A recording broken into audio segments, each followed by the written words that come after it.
Assalomu alaykum, hurmatli televizor ko'rguvchilar. Dunyo Uyg'ur qurultiyi tor televiziyasining maxsus xabarlar programmasiga hammanglar xush kelibsizlar.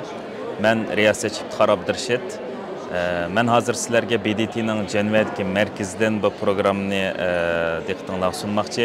Hurmatli ko'ruvchilar, navbatda Janvada chaqirilayotgan BDT kishilik huquq kengashining 54-navbatlik yig'iniga qatnashish uchun 25-sentabr Janvaga yetib kelgan Dunyo Uyg'ur qurultiyining raisi Dolqin Aysa, Qurultayning bayonotchisi va Qurultay ayollar komitetining mudiri Zumratay Erkin boshchiligidagi Qurultay heyeti shu kundan e'tiboran BDTning Janvadagi markazida bir yurish, muhim uchrashish va suhbatlarda bo'lgan. Dolqin Aysa apandim Xitoyning turli to'salg'ilariga qaramasdan BDT kishilik huquq kengashi yig'inining 27-sentabr o'tkazilgan bo'limida so'z qilish salohiyatiga erishib, Xi Jinping boshchiligidagi Xitoy hokimiyatining Sharq Turkistonda yurgizayotgan irqiy qirg'inchiligi va insoniyat qarshi jinoyatlarni qattiq ayblish bilan birga xalqaro jamoatchilikni, jumladan BDTni Xitoyning Uyg'urlar qaratgan jinoyat qilmishlarini to'sib qilish uchun Xitoy qarshi jiddiy tadbir qo'llanishini talab qilgan. Dolqin Aysa apandimning nutqi Xitoy vakillar o'migining qattiq noroziligiga uchragan edi. Bugun, ya'ni 28-sentabr kuni Zumratay Erkin xonim yig'inda so'z qilib, Xitoy hokimiyatining Uyg'ur ayollarga yurgizayotgan inson qilibidan chiqqan vahshiy qilmishlarini qattiq ayiblash bilan birga Xitoy hukumatining Uyg'ur ayollarga qaratgan jinoyat qilmishlarini darhol to'xtatishni talab qildi. Aziz ko'ruvchilar, tövəndə diqqətinizlər bu vaqtda tayyorlangan maxsus programmamızın təfsilatı bo'lsin. Xitoyning qattiq to'salg'ulik qilishi qaramasdan BDT kishilik huquq kengashi 54-navbatlik yig'inining 27-sentabr o'tkazilgan bo'limida so'z qilish salohiyatiga erishgan Dunyo Uyg'ur qurultiyining raisi Dolqin Aysa apandim nutqini amdli boshlab turishiga yig'in zalidagi Xitoy vakillar o'migi diplomatik adab qoidalarini bir chet qayirib qo'yib, adabsizlar chuqqan silishib, Dolqin Aysa apandimning so'zini kesdi. Xitoy BDT kishilik huquq kengashiga a'zo davlat bo'lganligi uchun xohlagan vaqtda fikr bayon qilish salohiyatiga ega edi. Bu salohiyatni suiiste'mol qilgan Xitoy vakili norozilik bildirib, Dolqin Aysa bo'lsa hukumatsiz tashkilotlarning vakili emas, balki Xitoy qarshi bo'lgunchi va zo'ravon unsur. Agar uning BDT bo'lgunchilik harakatlari bilan shug'ullanishiga yo'l qo'yilsa, bu BDT nizomnomasining prinsiplariga va BDT kishilik huquq kengashining nizomlariga og'ir darajada xiloflik qilganlik. Shunga biz Dolqin Aysaning so'z qilish salohiyatining darhol bekor qilinishini talab qilamiz deb chalvo qilgan. Mr. Vice President, China has reason to question the qualification of this NGO delegate. He is not a member of a so-called NGO, but rather a member of anti-China Turkish movement. If such a person is allowed to use the platform of Council to engage its activities of splitting China, and this practice is against the UN Charter's principles and purposes. And it is also in violation of the rules of procedure of the Council. I request the President to stop the statement of this NGO delegate, and we ask the Secretariat to verify correctly the identities of such NGO delegate, and promise not to have this kind of occurrence again in the future. Thank you, Mr. Vice President. Yig'inga riyosatchilik qilayotgan BDT kishilik huquq kengashining muavin prezidenti Xitoy vakilini ogohlantirib, hukumatsiz tashkilotlarning o'zlarining yig'iniga qatnashadigan va so'z qiladigan vakillarini bekitish salohiyatining borligini ta'kidlash bilan birga Dolqin Aysa apandim nutqini tamomlash huquqiga tamoman ega deb hukm qilgan. Thank you.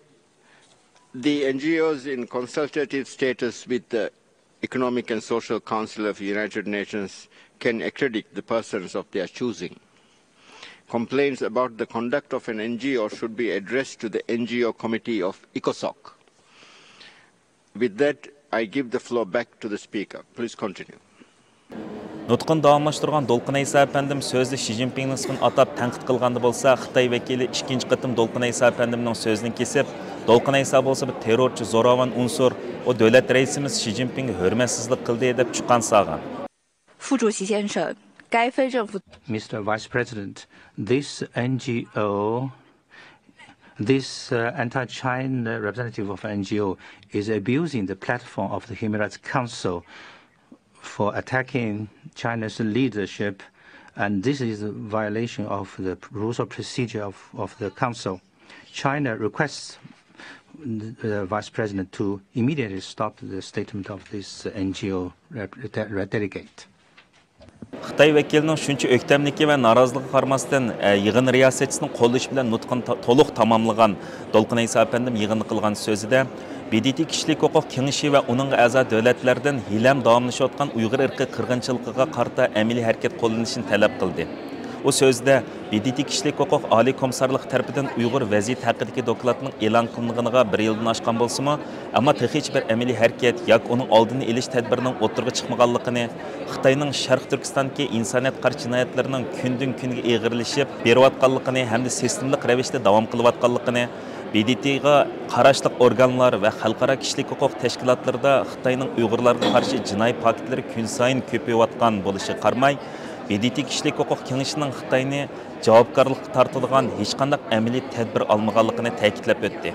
O so'zda yana oldingi hafta professor Raila Davudning muddatsiz qamoq jazosiga hukm qilinganligining dalillanganligini, o'z inisi Xushtar Aysoning muddatsiz qamoq jazosiga hukm qilinganligini, opisi Ayxonning jazo lagerida hayotdan ayrilganligini misol qilib ko'rsatdi.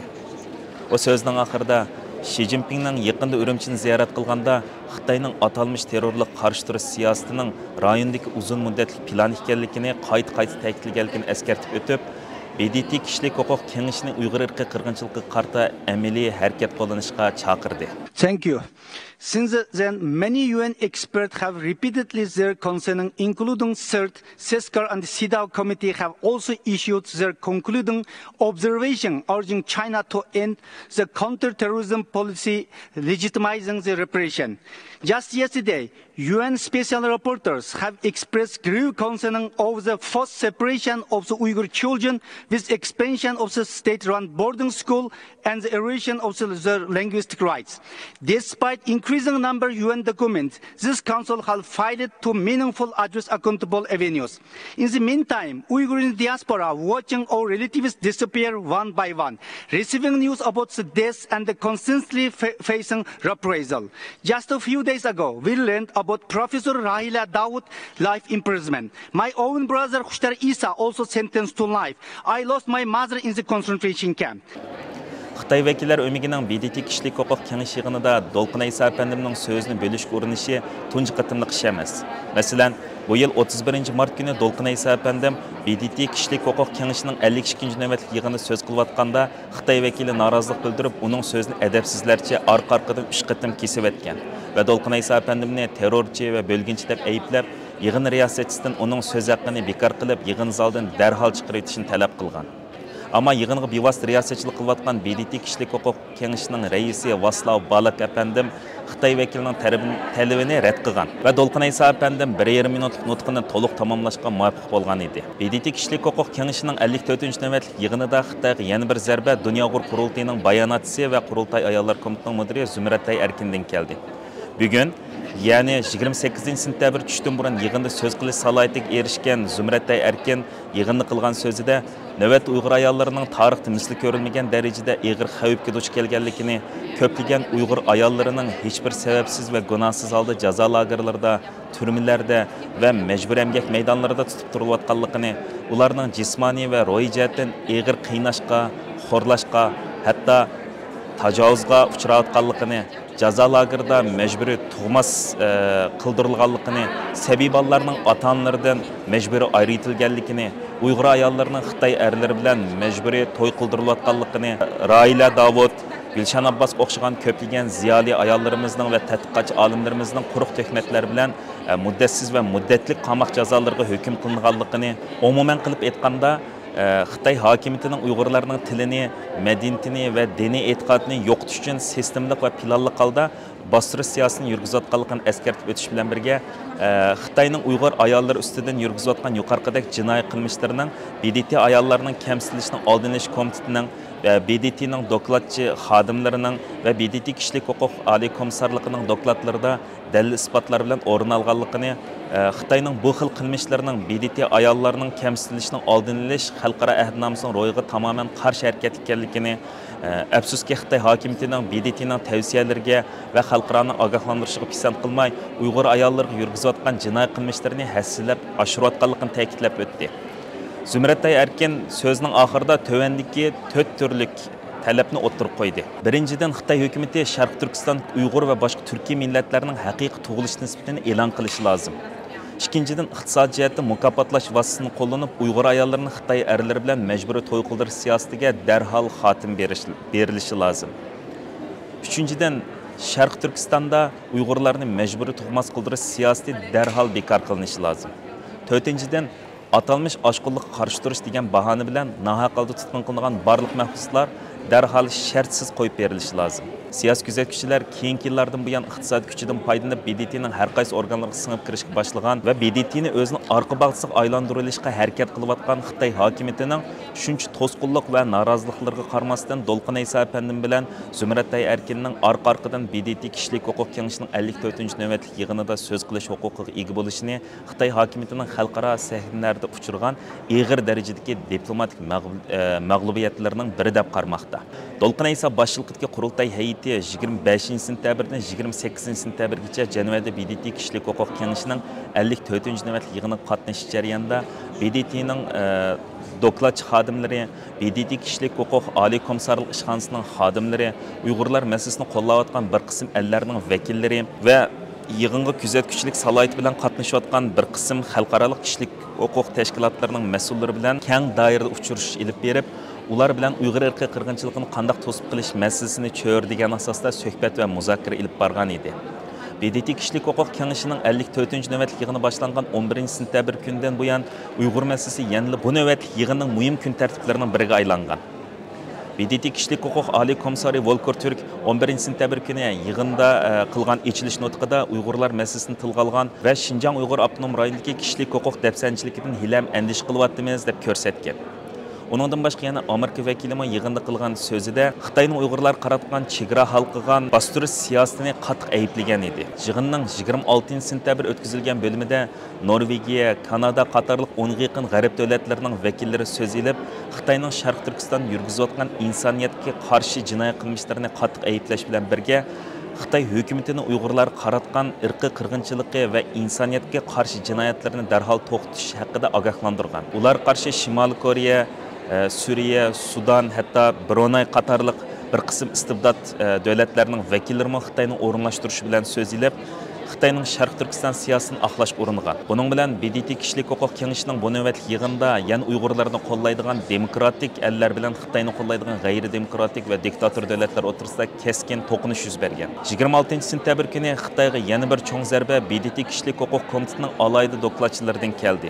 Shu kuni BDT mutaxassislari Uyg'ur bolalarining Uyg'ur tili ma'rifidan ayirib qoldirilishi va hamda oilalaridan uzoqlashtirilishi haqida maxsus bayonot e'lon qildi.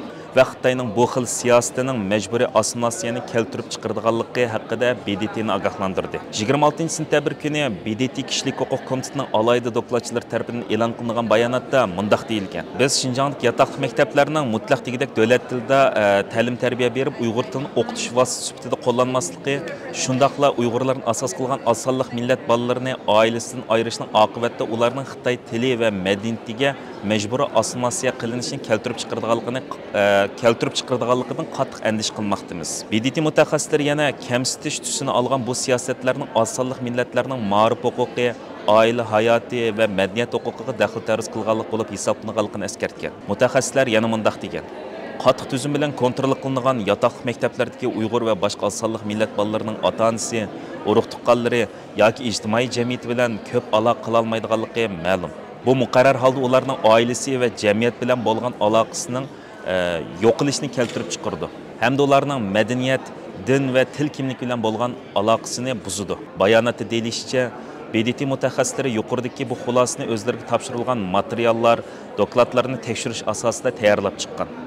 Uyghur balalarının ana til huquqi ve ailelerden juda kılınışının asılmasıya sebep olduğu hakkındaki bu yekün BDT azsallık milletler meselesilik alaydı doklatçısı Fernand de Varenes Efendi, Medeniyet hukuk sahasındaki alaydı doklatçı Alexandra Shantaki Hanım ve Mağrib işler alaydı doklatçısı Farida Şehit Hanım hatarlıklar terpiden tayarlangan. BDT alaydı doklatçılar elan kılgan bayanatı da özleri tapşırılgan malumatlarda Uyghur balalarının ailelerden mecburi juda kılınatkanlığı, bular içinde lagerlarga qamalganlar yoki chet ellarga chiqib ketganlarning balalarının barlığı, bu balalarning davlat boshqurishidagi o'rinlarda yetim bola sifatida butun kunlik yotoqli maktablarda Xitoy tili bilan tarbiyalanayotganligini, bu yotoqli maktablarga o'rinlashtirilgan Uyg'ur balalarının Uyg'ur tilida o'qish fursatining asosan yo'qligi, bu balalarning faqat Xitoy tilida so'zlash va o'qish bisimiga duch kelayotganligi, hatto o'qituvchilarga maxsus til darslarining sirtida Uyghur tilini işletkenlik için ceza verildiğinlik ahvallar kayıt kılıngan. Dünya Uyghur Kurultayı reisi Dolqun Aysa efendim şu günü bu münasebetle elan kılgan bayanatında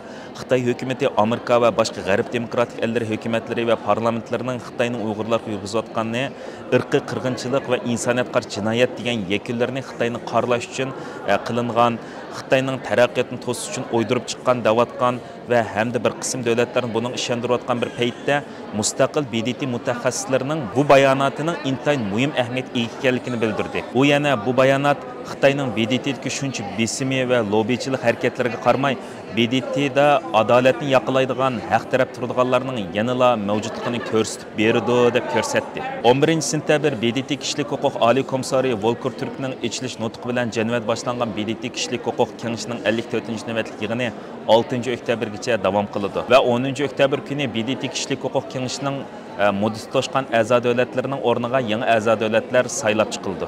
A'zolik muddati to'shqan Xitoy yana qayta o'zini BDT kishilik huquq kengashining a'zoligiga nomzod qilib ko'rsatgan bo'lib, buning uchun Xitoy hukumati bir qancha oy burunla BDTga a'zo davlatlar orasida jiddiy lobbichilik harakatlarini boshlagan. Kishilik huquqni kuzatish tashkiloti Xitoy bo'limining direktori Sophie Richardson xonim 26-sentabr kuni X yani burunqi Twitter'da uçur yollab bu halni keskin tanqidledi. Onun uçurda mundaq qurlar ko'zga chiliqdi. Ba'zilar Xitoy hukumatining BDT kishilik huquq kengashiga a'zo bo'lib saylanishi allaqachon muqimlashib bo'lgan ish deb qaraydi. Amaliyotda buning saylanmoqchi bo'lgan nomzodlar oz degandimi saylan biletining 50%ni qo'lga keltirish kerak. İnsaniyat qarşı jinoyatlarni sodir qilayotgan bundaq bir nomzodga hech qanday davlat bilet tashlamaslik kerak deb ko'rsatgan.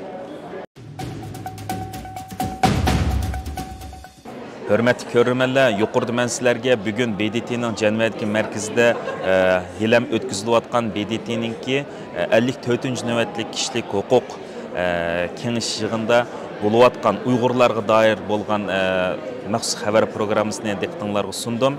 Keng qitimliq sonimizgacha ko'rishgacha omon bo'lgaysizlar. Jenevadan hammanglarga o'tliq salom. Men riyosatchi Ibtixor Abdurashid. Allohga omonat bo'linglar.